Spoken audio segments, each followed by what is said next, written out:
Bismillahirrahmanirrahim. Assalamualaikum warahmatullahi wabarakatuh. Masih semangat ya? Pada pertemuan hari ini kita masih belajar materi ayo membayar zakat. Tetapi submaterinya adalah orang yang berhak menerima zakat. Orang yang mengeluarkan zakat disebut dengan muzaki. Sedangkan orang yang berhak menerima zakat disebut mustahik atau mustahik zakat. Allah Subhanahu wa Ta'ala telah menetapkan golongan orang yang berhak menerima zakat dalam firman-Nya di dalam Quran surat At-Taubah ayat ke-60.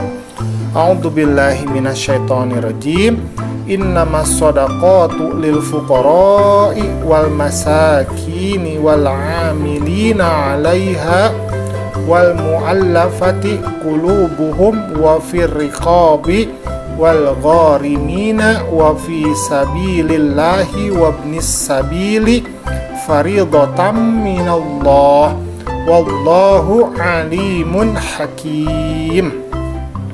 Yang artinya sesungguhnya zakat-zakat itu hanyalah untuk orang-orang fakir, orang-orang miskin, pengurus-pengurus zakat, para mu'alaf yang dibujuk hatinya untuk memerdekakan budak, orang-orang yang berhutang, untuk para pejuang di jalan Allah, dan untuk mereka yang sedang dalam perjalanan, sebagai suatu ketetapan yang diwajibkan Allah, dan Allah Maha mengetahui lagi Maha bijaksana.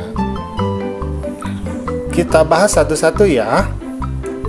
Yang pertama adalah orang fakir, yaitu orang yang amat sengsara hidupnya, tidak mempunyai tenaga dan harta untuk memenuhi kebutuhan hidupnya.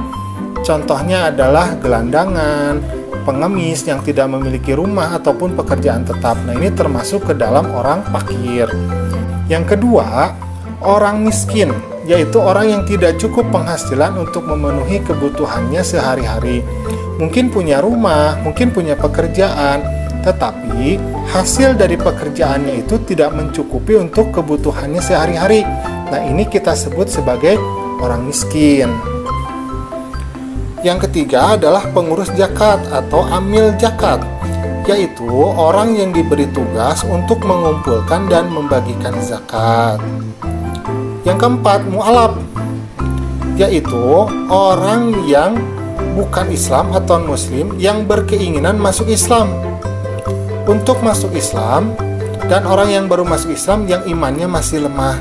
Jadi yang dimaksud mu'alaf di sini itu adalah orang yang ada keinginan untuk masuk Islam tetapi masih lemah sehingga perlu dibujuk.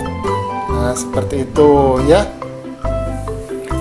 Yang kelima, ghorimin atau orang yang berhutang, yaitu orang yang berhutang karena untuk kepentingan yang bukan maksiat tetapi ia tidak sanggup membayarnya. Nah, orang yang berutang untuk memelihara persatuan umat Islam juga ini termasuk ke dalam ghorimin ya. Jadi orang yang banyak hutang tetapi kemampuannya itu tidak mampu. Jadi tidak bisa untuk membayar hutang-hutang yang dimilikinya. Nah, itu termasuk ke dalam ghorimin. Yang keenam adalah ibnu sabil, yaitu seorang anak yang sedang menuntut ilmu namun kesulitan dalam pembiayaan. Misalkan kamu ingin masuk ke perguruan tinggi tetapi tidak memiliki biaya, maka kamu boleh atau berhak menerima zakat dari badan amil zakat. Ketujuh, hamba sahaya, yaitu budak yang harus dimerdekakan.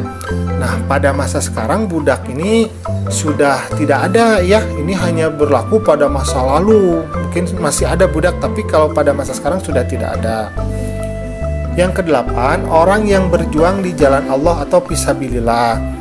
Orang-orang yang berjuang untuk keperluan pertahanan Islam di zaman Nabi Muhammad, tetapi fisabilillah itu juga mencakup kepentingan-kepentingan umum, misalkan orang yang mendirikan masjid, musola, sekolah, madrasah, ya, rumah sakit dan sebagainya. Ini termasuk juga kepada fisabilillah. Bismillahirrahmanirrahim. Assalamualaikum warahmatullahi wabarakatuh. Anak-anakku yang soleh dan soleha, bagaimana kabarnya hari ini? Mudah-mudahan kamu dalam keadaan baik dan sehat ya. Masih di pelajaran yang keempat, kita masih membahas materi ayo membayar zakat. Tetapi submaterinya adalah hikmah berzakat. Zakat itu termasuk ke dalam rukun Islam yang keempat. Nah, ibadah ini menjadi salah satu ibadah wajib yang harus dilakukan umat Islam, terlebih bagi mereka yang memiliki kelebihan harta. Dalam Islam, seseorang yang memiliki kemampuan materi atau harta berlebih diwajibkan untuk membantu sesama yang membutuhkan bantuan. Salah satu cara yang bisa dilakukan adalah dengan berzakat atau bersedekah. Zakat dan sedekah menjadi ibadah yang dilakukan dengan cara memberikan sesuatu yang kita miliki kepada orang lain. Namun, terdapat perbedaan mendasar mengenai keduanya. Dalam menunaikan zakat, umat Islam itu harus memenuhi beberapa ketentuan seperti besarnya zakat yang harus dikeluarkan dan dilakukan pada waktu-waktu yang telah ditetapkan. Contohnya adalah zakat perniagaan yang nisabnya senilai dengan, kemarin sudah dipelajari ya, 85 gram emas dan haulnya atau waktunya selama 1 tahun. Sementara itu, sedekah adalah mengeluarkan sesuatu yang kita miliki, dapat berupa materi atau non-materi kepada orang lain, berbeda dengan zakat, tetapi sedekah tidak mensyaratkan nisab dan haul. Jadi kalau kamu punya uang, misalkan kamu berikan, itu sedekah namanya. Tapi kalau zakat ada aturannya, misalkan zakat fitrah itu kan harusnya 2,5 kg bahan makanan pokok ya. Kita sudah mempelajarinya di materi yang kemarin ya. Nah, sekarang kita akan berbicara tentang hikmah berzakat. Yang pertama, hikmah dari berzakat ini adalah membersihkan harta dan jiwa dari pembayar zakat atau muzaki dari sifat kikir itu pelit, tamak, serakah ya, atau rakus. Jadi itu yang pertama.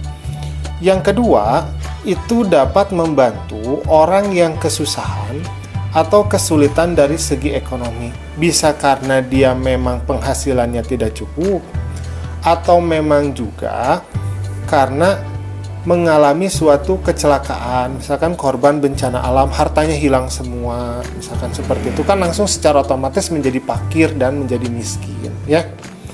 Yang ketiga, mendorong manusia untuk berjiwa sosial dan peduli kepada sesama manusia. Nah, kita hidup di dunia ini karena saling membutuhkan antar sesama manusia, maka kita harus membantu orang lain dengan efek bahwa orang lain akan membantu kita dan Allah pun akan membantu kita. Yang keempat, mendorong manusia untuk bersikap jujur dan bertanggung jawab atas harta yang dimilikinya. Dalam harta kita itu ada hak-hak dari orang-orang fakir miskin yang kita harus berikan kepada mereka. Mungkin harta kita ada yang kotornya ya. Nah, dengan zakat dan sedekah ini itu akan membersihkan harta kita. Kemudian yang kelima, mengingatkan manusia bahwa harta dan kekayaan hanyalah titipan dari Allah semata, bahwa nanti ketika kita meninggal, maka apa yang kita bawa itu hanyalah, kalau dari sisi materi ya, hanyalah kain kapan saja, tetapi yang paling menentukan itu adalah amal kita selama kita hidup di dunia. Harta kita tidak akan kita bawa ya. Alhamdulillah, pembelajaran kita pada kesempatan ini sudah selesai. Mudah-mudahan kamu paham mengenai pelajaran 4 ini. Assalamualaikum.